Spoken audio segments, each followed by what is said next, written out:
So I hope you're all happy with the weather outside, right? I think the weather outside Yes. is really lovely, and I think we'll all have a good session with the Tempest today. So welcome all.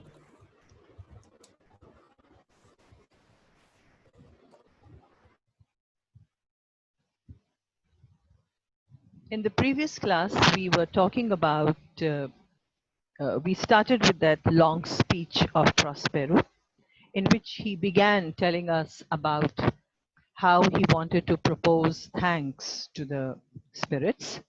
I repeat that just to recapitulate, just to revise. So that was the first part of the speech where he proposed thanks to different spirits. We've already covered that. Second part was, excuse me, where he started talking about his potent art. He introduced to us, not that we were not already introduced, we already knew how powerful his magic is. But this was a very good reminder, uh, almost at the fag end of the play, where we are now coming to the end of the play. It was a very good reminder, lest we forget that how powerful his magical art is. And then he gave us number of actions that he had done with the help of the potent art. Then the third part, as I broke it up into three parts, the whole speech, was where he is letting us know what is his future action course. What is it that he plans to do now? So this is where we begin with today. And we have already covered 2 points even under this in the previous session. However, I will repeat it. Lines 55 onwards. Since we have done this, I'll go a little quickly over it. This rough magic I hear abjure. So this is the very first announcement that he makes, and it's like a very surprising announcement, because whole play somewhere we have been prepared that he will take revenge, and we are wondering, what revenge will he take? What will he do? Will he kill them? Will he exactly what will he do? We have no idea. But all we knew was he was preparing us for some kind of a climax in which uh, there would be a revenge. There could be a fight or what. I do not know how you thought about it. So here, but it is an anticlimax. It is completely opposite to our expectations. Now tell me, did any one of you expect that he will leave his magic after having seen how powerful his magic is? Did you know that this was coming? Did you anywhere in your mind thought that this is coming, that he will now leave magic? Any one of you?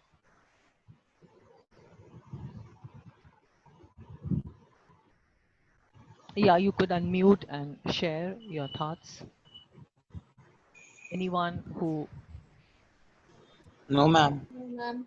what was it that you thought? What was it that was in your mind, this, as we come here and now his enemies are all, knit up in distractions and under his power. So what is it that was in your mind? I would love to hear from you. That Prospero will get back his kingdom. Uh-huh. He will fight for it probably. He will probably punish them and then get it back. Yes, ma'am. Something like that, Yes, ma'am. right? So I think, yes, anyone else who wants to share? If there's any other thought that you're having, then. So this is like quite an anticlimax. This is what I'm trying to say, that, we are taken aback that previous page, and we hear that he says, I am going to forgive them without even their asking. They have not even said a sorry. They have not even apologized. They don't even know Prospero is around. And he says, I'll forgive them. And number two, here, we thought he'll carry on with his magic, something he has devoted whole life to. And now he says, I abjure magic, right? And he says that I require heavenly music before I abjure magic. And the reason why he needs some little magic before he gives it up all totally is to restore the senses of three men of sin. Another good step, another good step. He could have abjured magic, he could have given up magic, but maybe not restored the minds of three men of sin. They could have continued to be mad. They could have continued to be distracted. They could have, whole life they would have been on this island distracted. Prospero could have very well done that. And no, none of us would have raised a finger against Prospero, having gone through so much of misery because of these three men of sin. So I don't know if you think it would have been justified. Would you actually would you have actually raised a finger against Prospero if he would have decided to let them remain mad? Anyone? Would you have disliked Prospero for this, or would you have objected to this step of Prospero? Anyone? Or would you have accepted it, that it's acceptable? Yeah, unmute and share.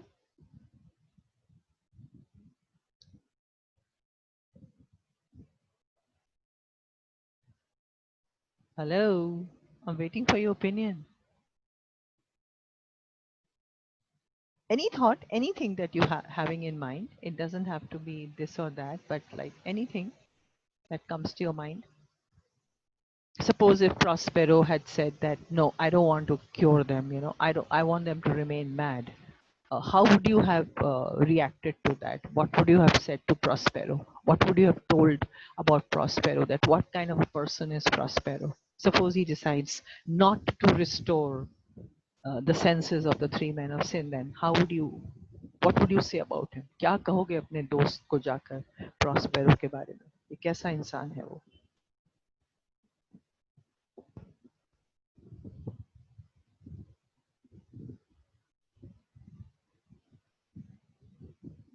I'm waiting to hear.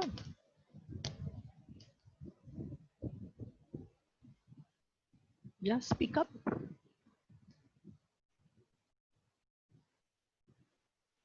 क्या कहोगे? What would you have spoken about him?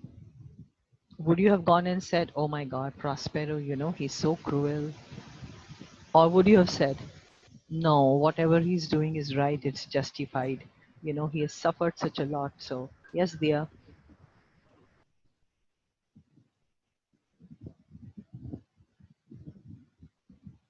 Yeah.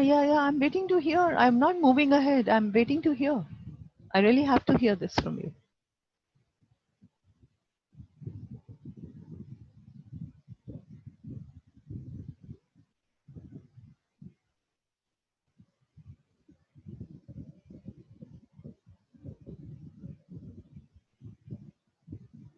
Anyone? None of you? None of you are able to think of this point? That how would you react to this part of Prospero in case Prospero says, I am not curing them. I want them to remain mad. All three men of sin will remain mad. I'm not curing. What quality of Prospero's character do you think would you put it as? Would you call him cruel, or would you justify it, is what I want to know. Ma'am, cruel.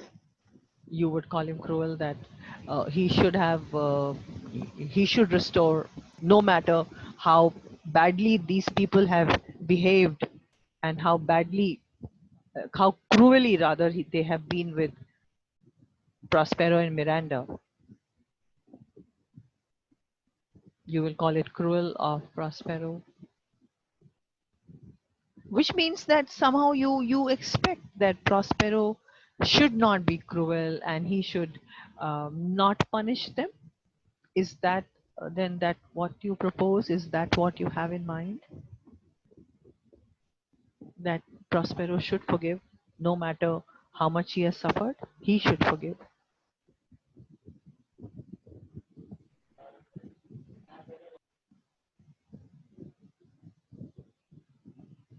I want to understand Prospero's character through you all today, because we are at a very important juncture where we have to understand Prospero's character here, and because otherwise it won't be very easy to talk about and write down a full-fledged long essay type question on Prospero's character as based on this speech.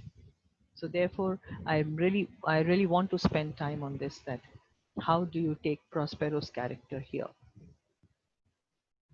Are you surprised is what I want to know. Are you surprised by this action of his, that he's leaving magic? Does it surprise you? Yes, ma'am. Why does it surprise you? Good dear.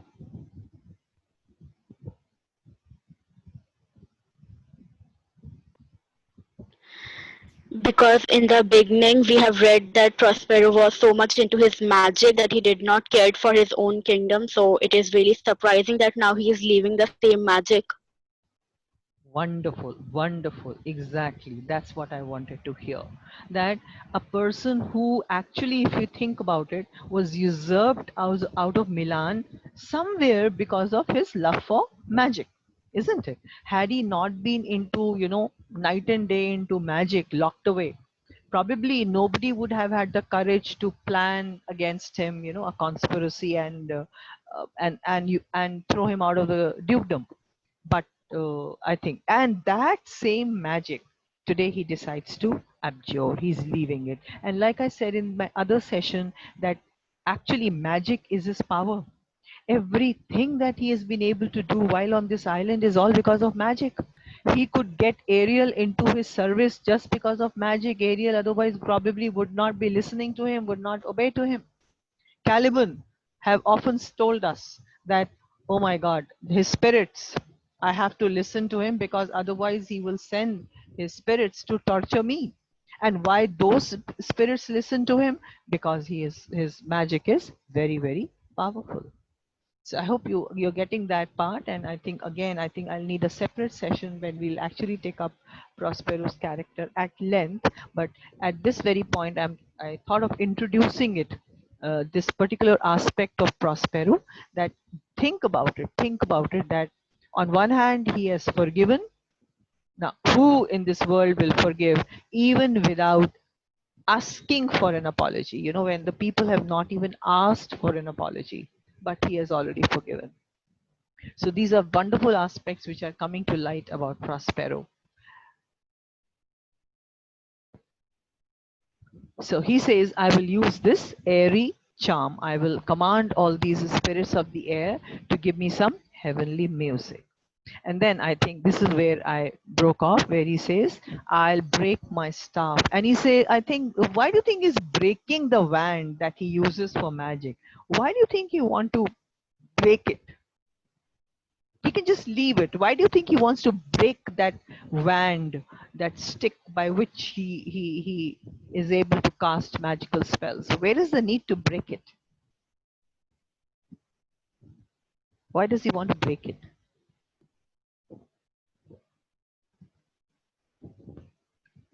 What could be his worry?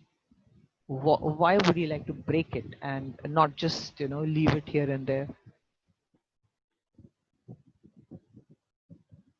Ma'am, because maybe in future he will be again tempted to use it for his magic. So, All and he's right. very confident about his decision. Okay, wonderful. I think maybe he doesn't trust his own desires and somewhere feels that I just may get tempted to use it. Maybe if his enemies actually behave badly to him later, there is no guarantee. They have not apologized. And suppose they behave very badly to him, cruelly to him, they try and kill him. Maybe he might like to pick up his wand again, magic spell, and again get back to magic. And somewhere he feels no, he would not like to do this, so he is uh, keeping it away. Any other reason? Any other reason? Very good reason, Dubhavna. Any other reason why he wants to break it? Just speak out whatever is in your mind. We don't have to worry about being right or wrong.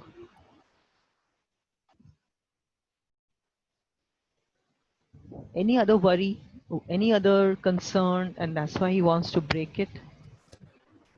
so that it doesn't get into wrong hands Oh yeah, and wonderful. somebody else could use it. Wonderful, wonderful. He is not trusting himself, and then he feels, suppose somebody else picks up that wand. What if Caliban picks up that wand? Not that wand will start working, not that the wand will start working on its own. ऐसा नहीं है. But chances are that somebody can misuse it. So that's his biggest worry. So therefore he's being very, very careful, and he says, I'll break my staff. So he's planning to break that rod of magic. And then what is he planning next? I will bury it certain fathoms in the earth. And then he plans that not only will he break it, he's going to bury it. He is going to khodo a big gadda. He will dig up, a grave kind of a thing, a pit, and then he will bury that rod, that staff, deep into the earth, so that accidentally also nobody comes across even the broken pieces. Maybe even the broken pieces could be powerful if in the wrong hands. If somebody who is already having a lot of magical powers may like to use the wand and for wrong reasons. So that's his worry. And I think the greatest worry could be Caliban, because why Caliban? Whom could he be really worried about? And he would be I'm suggesting he could be worried about Caliban finding this rod. And why would he have the worry that if it's in the hands of Caliban, what could happen?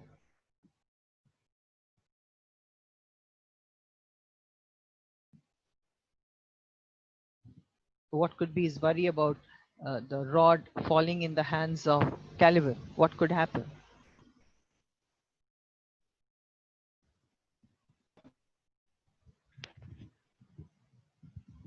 Caliban will make another plan for Prospero, like against Prospero.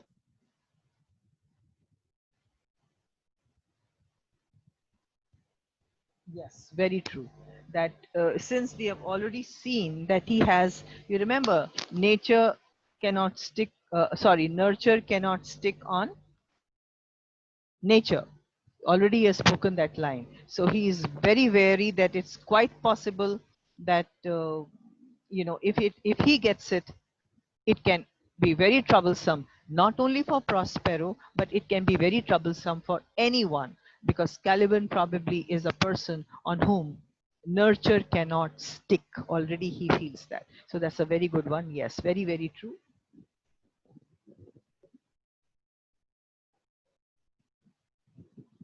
So he wants to bury that wand very deep inside the earth, and deeper than did ever plummet sounded. And he wants to bury it even deeper than any measuring instrument can sound it. And he wants to do that to his book. I'll drown my book. So, book he is planning to drown in the sea, and it will go deeper than even any plummet can sound, any of those instruments can measure. He's going to put it very deep, and the wand, the staff, he will put it very deep inside the earth. So that is his plan about all his magical tools, basically, by which he commits those magical things, and that's his plan. Just then we have solemn music. So the solemn music is being played. He already told the spirits to play some solemn music. Re-enter Ariel. Where had Ariel gone?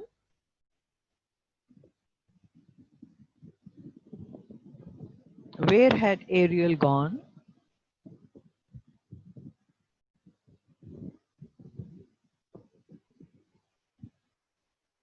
I'm not getting any answers today. What's happened? I said, To the three men of sin and others. sorry?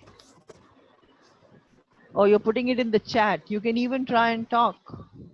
We can have a little talk also. I just saw the To the chats here. three men of sin He and had gone to others. get the three men. Yeah, it's good to hear your voice, so that's wonderful. That's nice, dear. You can always unmute at times, and we can have a little talks in between also. So that's wonderful. I like it also. I get to hear And I feel, yes, you all are there. So that's it. So he had gone to get the three men of sin, and not only the three men of sin, he had also gone to get the entire group, even Gonzalo and Francisco and Adrian.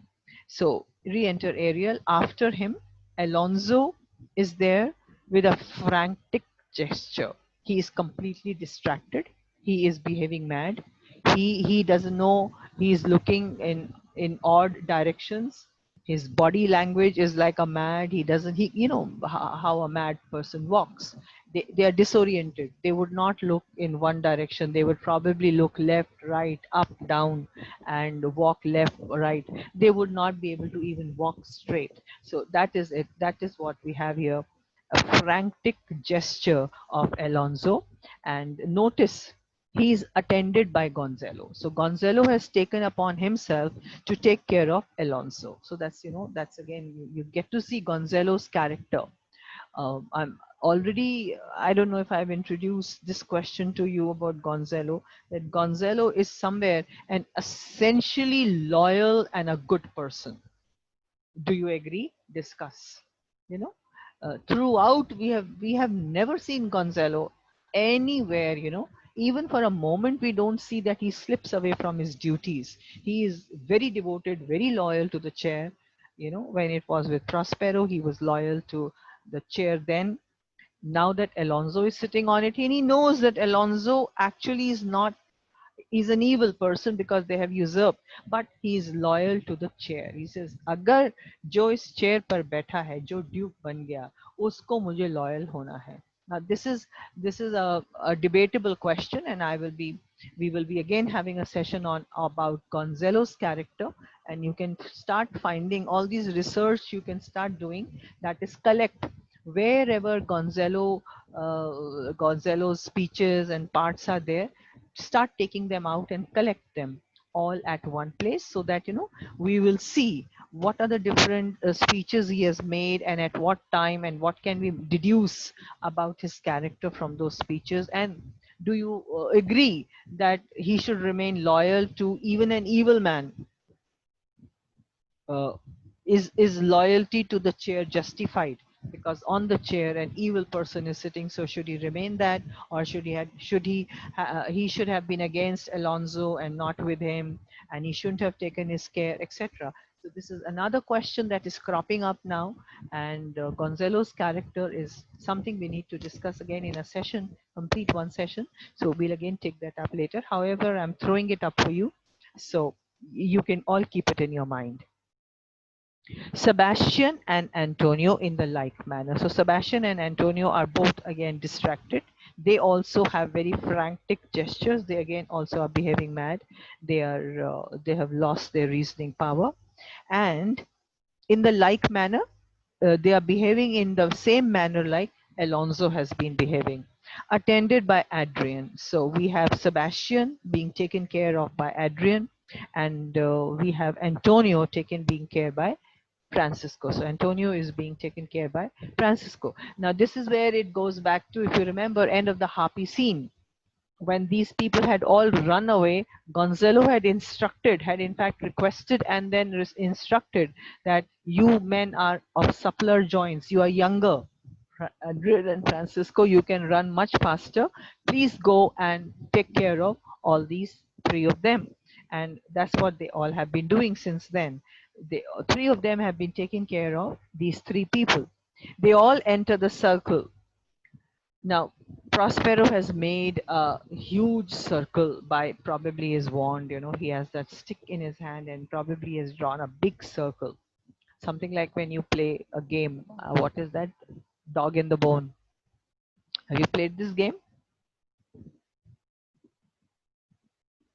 I don't know if you've ever played this game, Dog in the Bone, when we put a little handkerchief or some piece of cloth in a small circle, and then the two teams are standing on either side, and then Yes, they're ma'am. supposed, you played? Yes, and then you're supposed to Yes, run. The ma'am. number is called out, and the number two, and then, participant from either side comes over, and the one who runs away with the kerchief is the winner, and you're supposed to stop. So something like that. So there's a big, वो तो छोटा circle होता है, इधर में यहाँ he has made a big circle. and there stand charmed. So they have all been brought. Ariel is guiding them. They haven't come here on their own. It's like, again, like Ferdinand, if you remember, had told us in Act 1, Scene 1, some music has been pushing me, towards this side. I'm unable to resist. He had been telling that there is a music which is pulling me. I'm unable to stop myself. Similarly, here, Ariel is somewhere, brought them into this magical circle.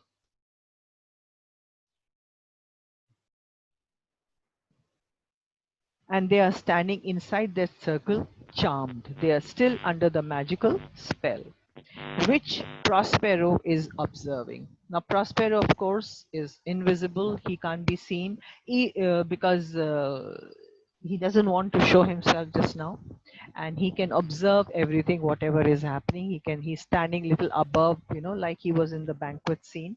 He's a little bit invisible up, and he can see that how these people have come and they have been put in, they are made to stand in that big circle. And after that, he starts speaking. Now, when he speaks, of course, still none of these people can hear. The three men of sin, of course, can't hear because they are mad. Gonzalo, Adrian, Francisco also cannot hear because at the moment, Prospero decides to remain invisible. We can hear. We can hear Prospero. We are able to hear whatever he is speaking. Now, here again, we have a real long speech. And again, I'm going to divide it up. Now, this is a real long speech. You see, actually, the speech of Prospero starts from line number 37 and actually goes on till the next page, say 100. So it's like real long, around what? 100 minus 35, 65? Right. So this is one of the longest speeches of Prospero. A real long one in which we get to see many shades, many qualities, many sides of Prospero. And therefore, this speech is so important that it can actually come. Like you can have harpy scene, you can have banquet scene. So here you can get this long speech of Prospero in which he's proposing vote of thanks. He's talking about his own power. Then he's talking about giving up of abjuring his art. Then now when he is talking, now he will start talking to these three men of sin and Gonzalo, Adrian, and Francisco. So this is how the whole speech is, and from here only we can actually get many qualities of Prospero. So that's how it goes. A solemn air and the best comforter to an unsettled fancy cure thy brains. Now he makes a wish. It's like a wish, or maybe something to do with magic, maybe. A solemn air. He says now we have very solemn music, heavenly music. And that heavenly music, air means music. We have heavenly music, which is the best comforter, which comforts the distracted mind, which relaxes the distracted mind. Do you agree that music has relaxing power? It can relax us when we are very tired. Do you agree? Chat and let me know. Have you felt the same effect of music?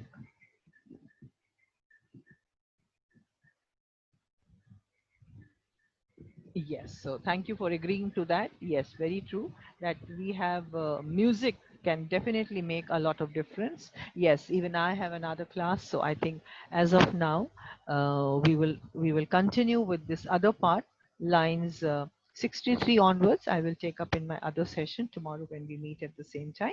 I'll take it up. All right. And others, yes, yes, the timetable has changed. Okay, so many of you are coming at 6 o'clock thinking the class was at 6. Oh, that is the reason. Well, be alert because with technology, updated version of timetables are available. Okay, so it's not. Ma'am, I had not checked. Otherwise, I will come. I have to come on time. Nee, I understand. What I'm joking about is we keep hearing about updated version of WhatsApp and maybe other things, other apps. The latest app is Timetable. Yes, sir. It is getting updated by any day. Even we were surprised yesterday night when I was scheduling the classes that, we have a class 12 class in the morning. So, so do be alert. Please keep checking the timetables. They are getting updated like anything for various reasons. Must be some technological problems. Anyways, I will call it a day here, and I wish you all a wonderful evening. Have a great time. Enjoy the weather. Enjoy yourselves. Take care. Stay safe. Alini ma'am signing off. See you tomorrow. Bye bye. Thank you, ma'am. Thank you, ma'am. Thank you, ma'am.